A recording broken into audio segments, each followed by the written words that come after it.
जज्बात बदल दिहलो, तू वक्त बदल दिहलो, जज्बात बदल दिहलो।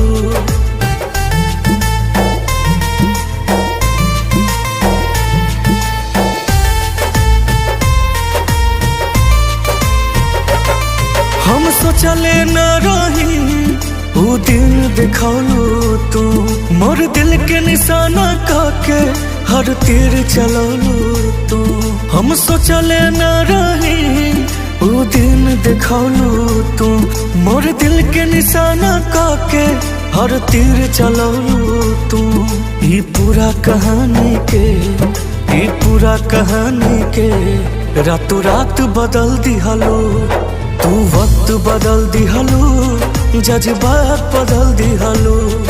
आज भरल गोरी महफिल में हर बात बदल दिहलो।